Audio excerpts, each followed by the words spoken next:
साहब नहीं बैठेंगे, मगर साहब ये पूछ रहे थे क्या परिवर्तन आया है। मैं आज उनको कहना चाहता हूं कि मुरली मनोहर जी राष्ट्रीय अध्यक्ष थे, नरेंद्र मोदी जी हमारी यात्रा के संयोजक थे। लाल चौक में तिरंगा फहराना था, हम सभी गए थे, हमें जाने नहीं दिया। मोदी जी और कुछ लोग जान की परवाह करे बगैर गए और तिरंगा फहराया। तिरंगा फहराने के लिए भारत के हिस्से पर सेना को दखल करना पड़ता था। वही लाल चौक में 26 जनवरी को घर घर तिरंगा फहरा गया। मान्यवर कहते हैं क्या परिवर्तन आया। 30 साल से थिएटर बंद थे। थिएटर नहीं चलते थे कश्मीर में।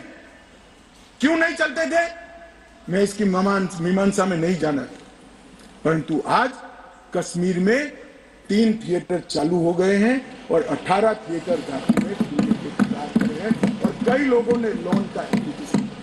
मान्यवर शूटिंग नहीं होता था। 21 से अब तक 24 तक 100 शूटिंग हो चुके हैं। मान्यवर 100 शूटिंग हो चुके हैं। मान्यवर ये सब कहेंगे, इसको भी धर्म के चश्मे से देखेंगे। मैं आज कहना चाहता हूं कि मुहर्रम का जुलूस भी 30 साल तक नहीं निकला था। अभी नरेंद्र मोदी सरकार के समय मान्यवर इनको बदलाव दिखाई नहीं पड़ेगा। जैसे मैंने कहा उनके चश्मे में खराबी है, वो आज भी गलती स्वीकार करने के लिए तैयार नहीं। मगर मैं उनको कहना चाहता हूं कि देश आपकी स्वीकृति का मोहताज नहीं है। देश की जनता अब समझ चुकी है कि कश्मीर के सवाल के मूल में जवाहरलाल नेहरू की गलतियां थी। वो पूरा देश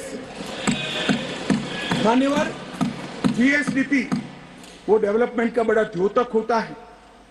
1 लाख करोड़ का जीएसडीपी था 2014-15 में और आज 2,27,927 डबल हो चुका है। डिग्री कॉलेज 94 थे, आज 147। ना आईआईटी था, ना आईएम था, ना एम्स था। आईआईटी भी खुल चुका, आईएम भी खुल चुका। 2 एम्स की प्रक्रिया चल रही है, एक खुल चुका है, दूसरा खुल जाएगा। मेडिकल कॉलेज 4 थे, 7 नए मेडिकल कॉलेज खुले। नर्सिंग कॉलेज 1 भी नहीं था, 15 नर्सिंग कॉलेज खुले। मेडिकल सीट 500 थी, आज 1300 मेडिकल सीटें हैं।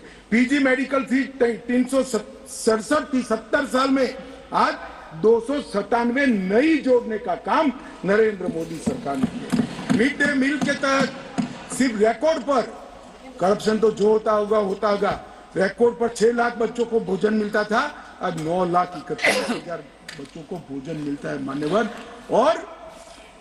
मान्यवर 30 लाख से टूरिस्ट का आंकड़ा 2 करोड़ पार कर गया। बताता है घाटी में 1485 से अधिक होम स्टे। अभी बताया जांगड़ा जी ने कि पहचान छुपा कर जाना पड़ता था, अच्छी गाड़ी में नहीं बैठ सकते थे, परिचय नहीं दे सकते थे। यहाँ घाटी के मुसलमान भाइयों के वहां होम स्टे चल रहा है और गुजरात, महाराष्ट्र, बंगाल से जाने वाले व्यक्ति इनके घर में रहकर खाना खाकर लगभग 10,000 बिस्तर होम स्टे के अंदर हो गए। मान्यवर और प्रधानमंत्री ग्राम सड़क योजना प्रतिवर्ष 1100 का एवरेज था, अब 8,086 किलोमीटर का एवरेज बना है। 47 स्मार्ट सिटी के तरफ योजनाएं थी, आज 173 है। प्रधानमंत्री आवास सिर्फ 24,000 बने थे, आज 1,45,000 बने हैं। घरेलू नल कनेक्शन सिर्फ 7,82,000 थे, आज 13,54,000 बने हैं। गठित की गई सेल्फ हेल्प ग्रुप 4,000 थी, आज 19,000 है। माननीय शिशु मृत्यु दर जो सबसे कठिन हेल्थ पैरामीटर है, इसका गिरावट बहुत कठिनता के साथ होता है। जो हेल्थ के पैरामीटर्स को जानते हैं उनको मालूम होगा।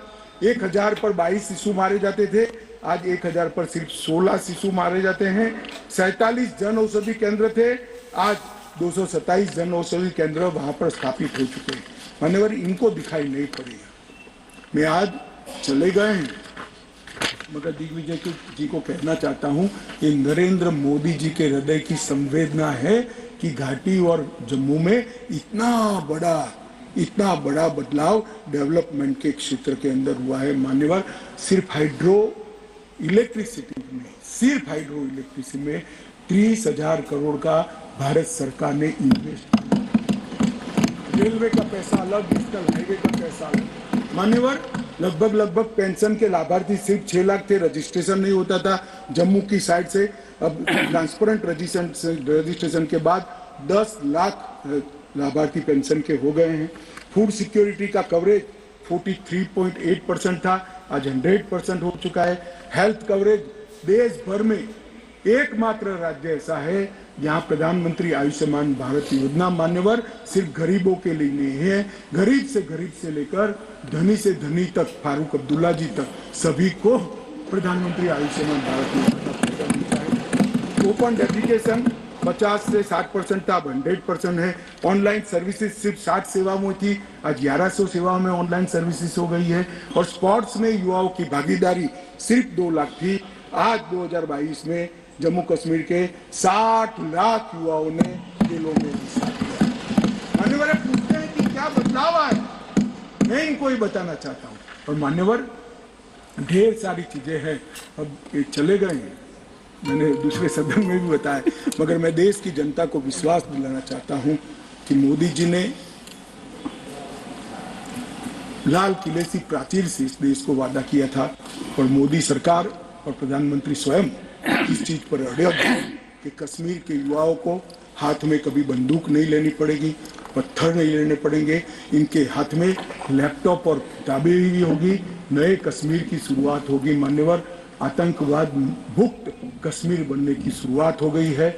नया कश्मीर, विकसित कश्मीर, जब विकसित भारत बनेगा, कश्मीर देश के सभी राज्यों के समकक्ष होकर वहां पर खड़ा होगा। दुनिया भर के यात्री आएंगे ऐसे कश्मीर की रचना के लिए। ये जो विधेयक लेकर मैं आया हूं, मैं आपको निवेदन करता हूं सभी लोगों को